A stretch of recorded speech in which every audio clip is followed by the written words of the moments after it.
In a small mountain village called Gandenway, there was a myth as old as time about an enigmatic creature called the Kelpian, a type of horse. But this horse was like no other horse. It was huge, way larger than a regular horse, even larger than a shire. Tall and spindly, but yet sturdy legs, with an ominous black coat, and what also set it apart from other horses, even more so than its physique, was that it had an appetite for human flesh. Every night the monstrous horse would creep into the village of Gandenway, and silently stalking the sleeping villagers. It would wait until they were in a deep sleep. Then, despite how large it would somehow slither in through the tiniest of openings, filling up the interior of their homes unnoticed and totally quiet. As if merging with the shadows, half of the horse would be bathed in darkness, seeming to not only disappear into the darkness the shadows provided, but also into another dimension that was not a part of our world. While the front half, the one with its face and its mouth that otherwise looked normal, until it completely opened and split half of its face open to reveal large, glistening and menacing teeth, would be stealthily positioned over the sleeping body of a villager in their bed, or one of their children, or one of their pets. With how large the Kelpian was, you would never know it's in the same room with you, and it always waits until you fall into your deep sleep. Once one of the villagers would fall asleep, the Kelpian would waste no time and suddenly bite down on its prey with its powerful jaws and swallow them whole before they could even utter a sound. They would feel themselves being constricted and sliding down the throat of the creature, knowing full well that they were about to die, unable to move or scream, but completely aware of everything that was happening. The town was so small they didn't have a sheriff, but they did have a lumberjack who they looked up to named Ted. Everyone started going to Ted and telling him that people were disappearing, their children vanishing, their loved ones. There were only about 450 people in the town. By the end of the week, when all of this started happening, there were only about 170. At first, the other villages just simply thought people were up and leaving for whatever reason, but they all were so connected to each other that they recognized it was out of character for many of their friends to just up and leave. And what? Leave their children? Leave their livestock and their livelihood? Everyone was looking to Ted, and he tried to provide them comfort, but this wasn't stopping anytime soon.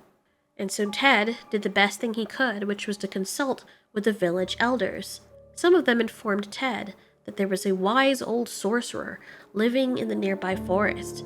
Ted took a few men and some of the elders and decided to go to see what this sorcerer could tell them. After all, some of the village elders had claimed that a long time ago had heard the sorcerer tell some tale of a mysterious, monstrous horse that was tall, dark, slim, and foreboding. Somewhere close by, a woman is feeding her livestock. She goes out to the horse pasture, and she pets her horses, and then brings out some bales of hay. She notices that she has an extra horse. She had 4 horses, and now there were 5. A lone stallion, it seemed, one that was very large. She figured it was one of the neighbors' horses. As she called to it and started walking towards it, she noticed that her other horses were very nervous. They acted as though there were a predator nearby, and as she approached this horse, it continued standing still, very still. And then it looked up at her, and its face unnerved her.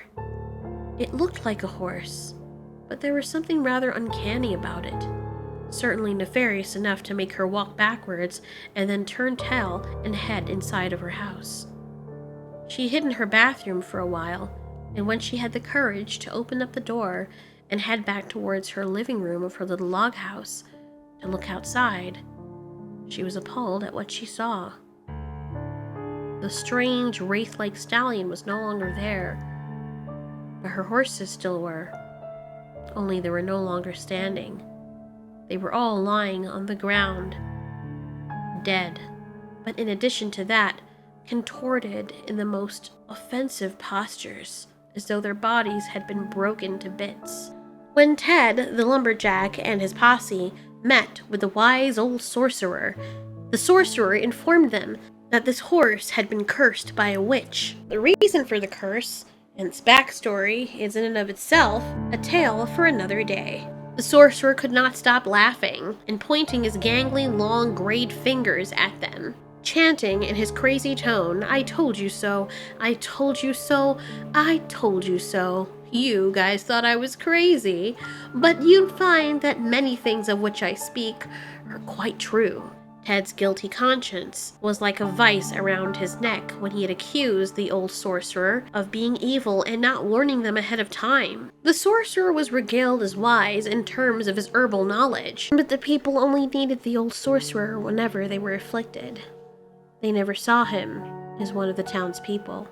If he started talking, overstayed his welcome, or even invited himself to have tea with any of the townsfolk, they would come up with excuses to disencumber him like an old sack of rubbish. As harshly as they've treated him, he found it poetic that this is the justice that would befall Gandenway. The sorcerer told Ted and the others that he would not give away this knowledge for free, and that he did know how to break the curse of the witch from this monster. But all he asks in return is to be invited for tea whenever he would come into town, which are the very rare cases someone needs something, or when he comes out to try and socialize.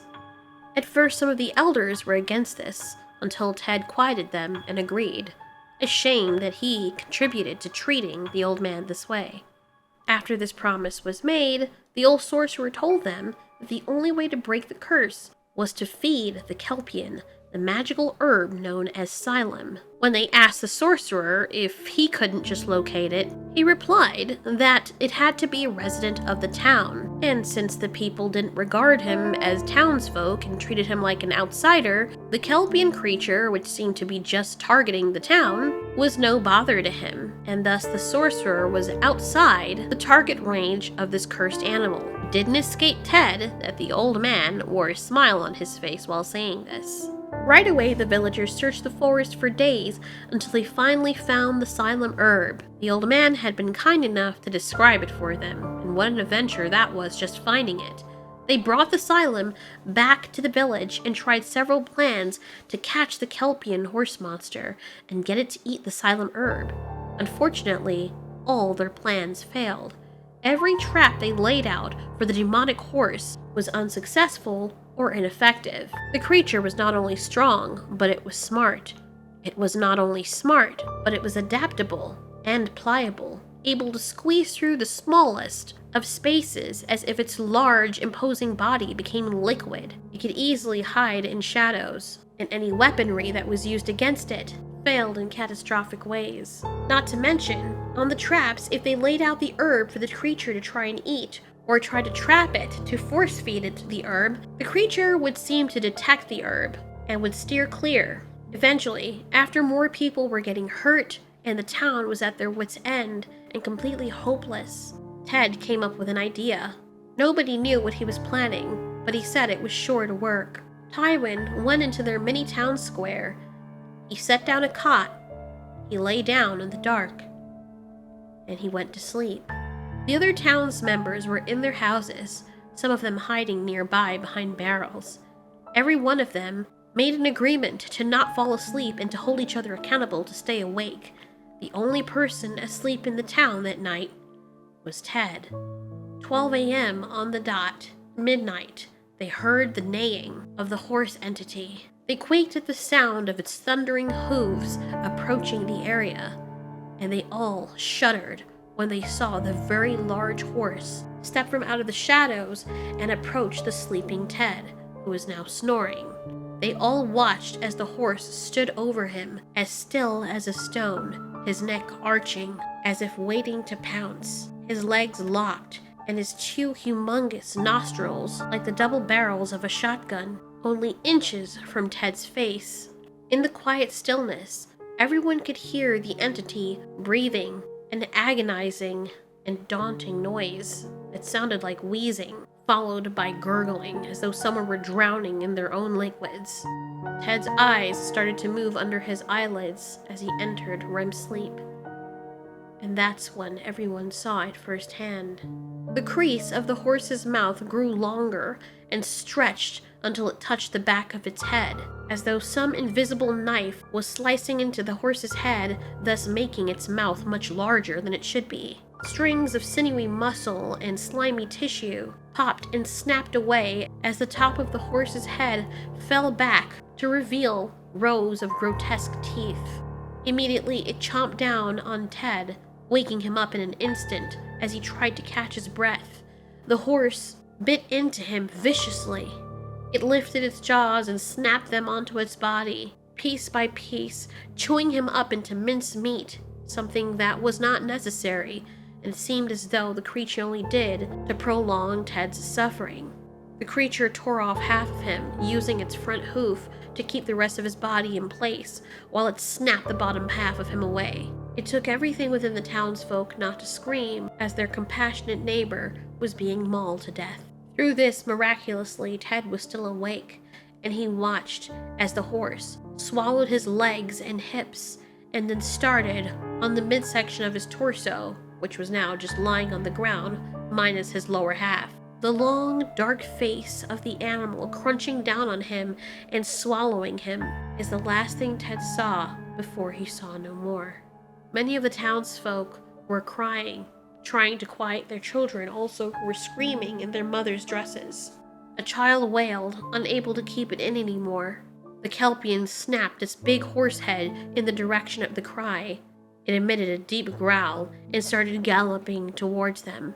The child got up from behind the barrel and tried to run inside the house, but his mom tried to drag him back.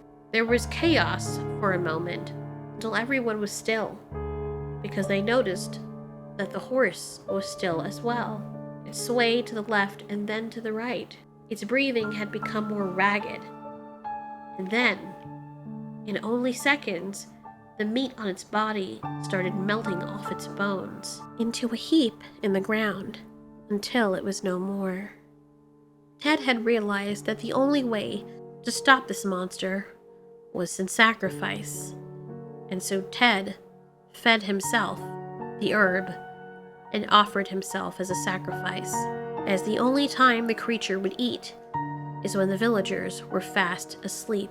The curse had been broken, and whatever evil was keeping this horse alive and causing it to prey on this village, it was now gone.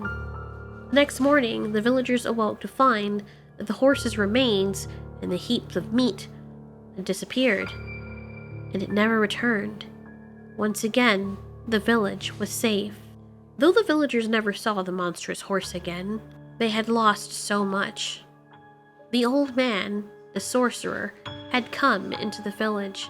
The other elders who were friends of Ted's, to honor his sacrifice and his wishes, were kind to the sorcerer, and he became a resident of the town. They acknowledged that had he been a resident of the town, they probably would not have lost as many people. The old sorcerer loved his house in the woods, and he wished to go back there to relax.